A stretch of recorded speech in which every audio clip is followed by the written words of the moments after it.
अध्यात्म विज्ञान कोई धर्म या संप्रदाय नहीं है, ये स्पिरिचुअल साइंस है जो कुदरत के कानून पर आधारित है।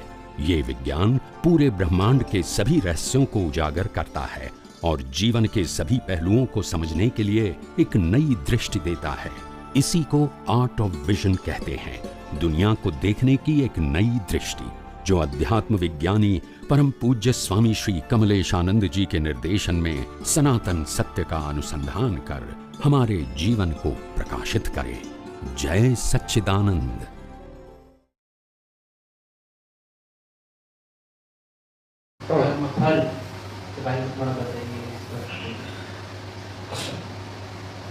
कर्म और कर्मफल,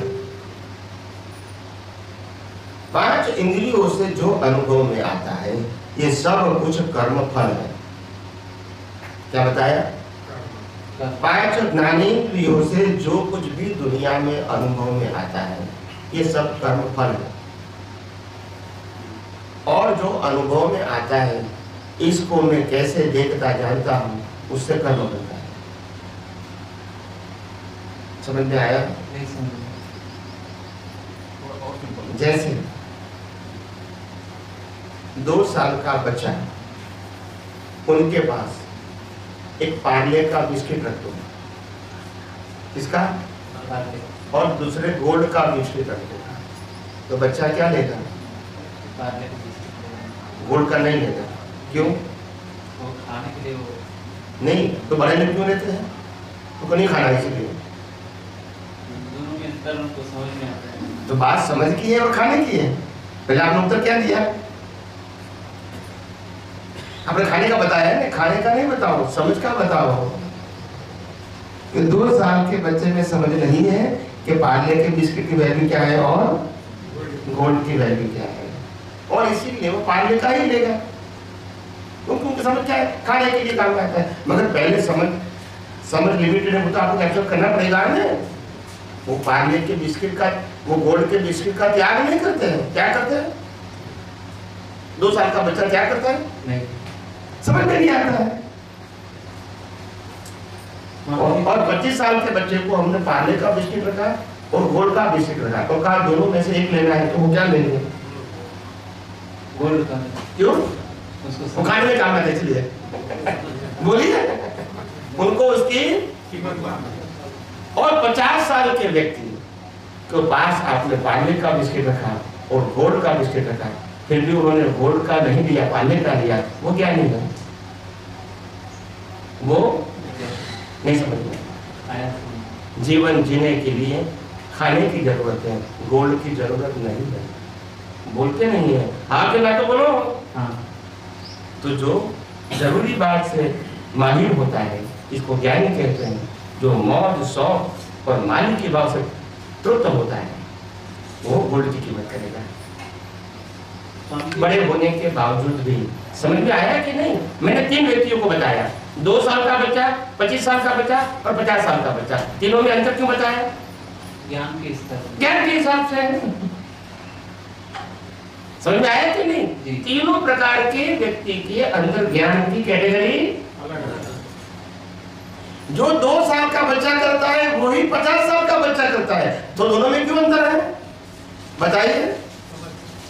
2 साल का बच्चा भी पार्ले का बिस्किट लेता है और 50 साल का बच्चा भी पार्ले का बिस्किट लेता है, तो दोनों में क्या अंतर है? दोनों इक्वल है?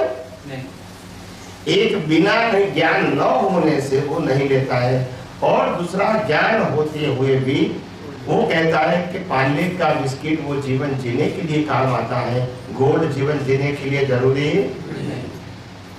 आप समझ में आया? तो इसको ज्ञानी बोलते हैं। 2 साल के बच्चे को अज्ञानी कहेंगे, 25 साल के बच्चे को मिथ्या ज्ञानी कहेंगे और 50 साल के बच्चे को सम्यक ज्ञानी कहेंगे। उसको अज्ञानी, मिथ्या ज्ञानी और सम्यक ज्ञानी। समझ में आया कि नहीं? तो तीनों के अंदर ज्ञान का ही डिफरेंस है। कर्म और क्रिया में क्या फर्क है? कर्म और क्रिया। ये पंखा चलता है, ये क्रिया है, कर्म नहीं है। है ना जी। ये कार चलती है, वो क्रिया है, कर्म नहीं है। जी। ये मशीन चलता है, वो क्रिया है, कर्म नहीं है। जी। पहले हमको ये समझना पड़ेगा कि क्रिया वो कर्म नहीं है, क्रिया हमेशा कुदरत के दिए हुए संजोग से ही बनती है। हमारे पास चॉइस नहीं है। विचार करने की क्रिया, बोलने की क्रिया, शारीरिक क्रिया, ये क्रिया हम अपनी मर्जी से नहीं कर सकते।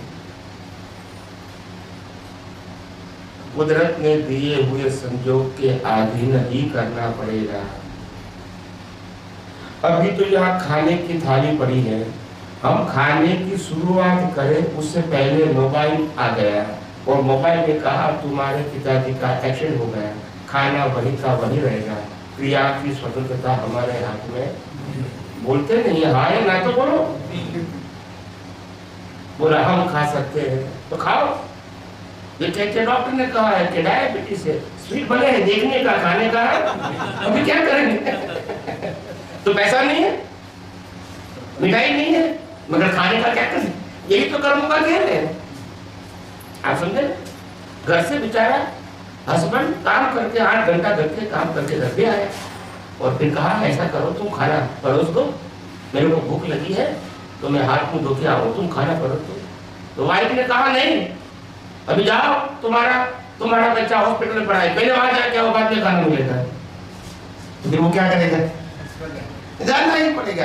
यानी हमारे पास कोई चॉइस है, क्रिया में चॉइस है। राम को भी कहा सीता जी ने, जाओ पहले वो सुमन मृग लेकर आओ, गए कि नहीं गए?